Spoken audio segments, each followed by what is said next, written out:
Each skill may have up to 3 types of activities: lesson, practice, and progress check.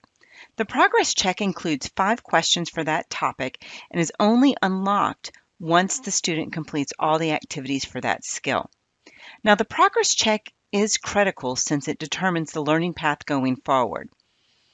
At the completion of every progress check, the scores earned determine whether the student moves on to the next skill, retake that skill, or remediate backward with building block lessons. In order to move forward, the student must achieve 80% or above to earn a trophy, which enables the student to monitor their own progress. What about the skills where students don't reach mastery? In this example, the money skill, the student scored less than 80%. If it's the first time the student fails the progress check, the student has another opportunity to redo the activities and retake the progress check. If the student fails the progress check twice, automatic remediation kicks in. The program first looks to see if there's a prerequisite skill. If there is, students receive what is called a building block lesson to address that learning gap. This just-in-time remediation offers students the chance to shore up any foundational concepts before revisiting the original skill. When a building block is not available, a differentiated lesson for the same skill may be introduced, providing students with the second opportunity to demonstrate understanding while leveraging a separate learning approach for that particular topic. Of course, once students demonstrate success, whether on that building block or that alternate lesson, they move back to the original skill and get another chance, now with that baseline background knowledge needed to be successful a second time around.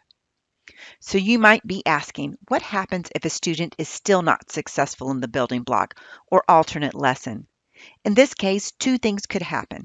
Again, students could receive another building block lesson, or they'll receive an alternate lesson if no building block is available. If students are successful, they can move back up to their original building block, and so on.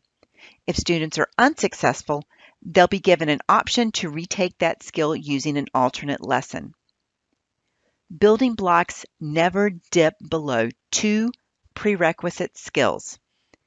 If students continue to be unsuccessful, we don't want them to get caught in a never-ending loop of failure.